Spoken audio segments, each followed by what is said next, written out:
She walked into the building with a mop in her hands, not a briefcase. Nobody knew her last name. Nobody suspected who she was. To them, she was just another cleaner, unseen, overlooked, invisible. Yet every cruel laugh, every dismissive command, every act of prejudice they thought would go unpunished was being recorded in silence. Because the woman scrubbing floors wasn't powerless at all, she was the daughter of the CEO, and one phone call from her would bring the walls crashing down. Watch until the end. Her name was Amara, a young black woman born into privilege, yet never blind to the struggles her community endured. Her father was the CEO of one of the largest corporations in the city. Still, Amara carried herself with humility, knowing respect could not be inherited. It had to be earned. She wanted to understand the truth behind the company's polished glass walls, beyond the reports and smiling presentations. Rumors had reached her father's desk. Stories of mistreated staff, of discrimination, of voices silenced in corners where executives never looked. So Amara decided to do something unthinkable. She shed her title, her expensive clothes, and her identity, choosing instead to wear a cleaner's uniform. It was supposed to be just a short assignment, a quiet observation. But what she discovered would shake not just a building, but the very foundation of power within it. On her first day, Amara noticed the way people's eyes slid past her, as though she wasn't even there. Executives brushed by without so much as a greeting, secretaries left messes for her to clean without acknowledgement, and whispers of disdain filled the air. But the surface-level neglect was only the beginning. She watched as security guards treated cleaners with contempt, questioning their movements while executives strolled freely. She saw employees of color overlooked during meetings, their ideas claimed by others who were praised for the brilliance they didn't own.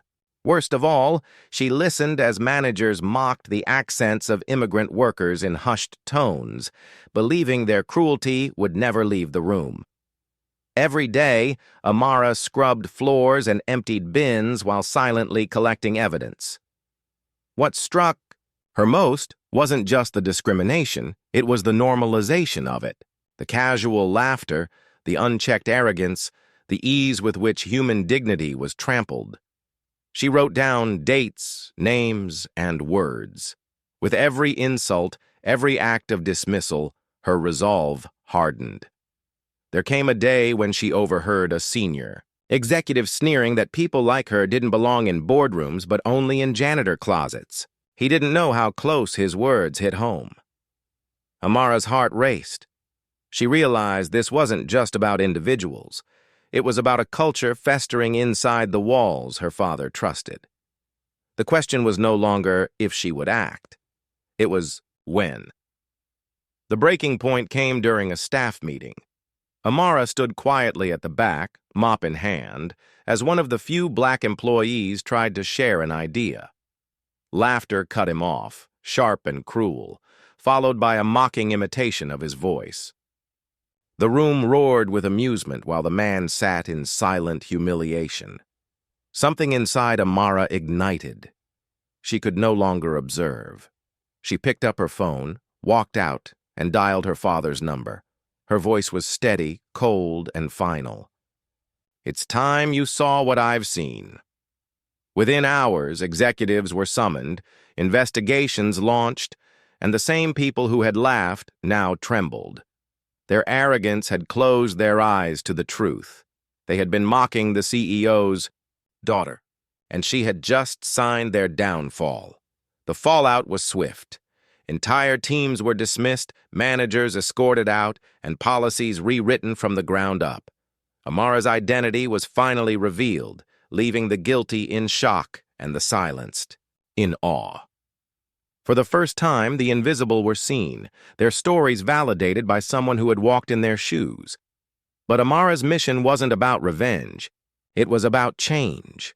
Her actions forced the company to confront the disease of racism it had allowed to thrive.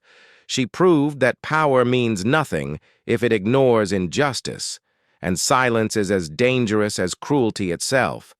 This wasn't just one office's story. It is a reflection of countless places where prejudice hides in plain sight. How many more Amaras must there be before the world decides enough is enough? Where are you watching from? Take care.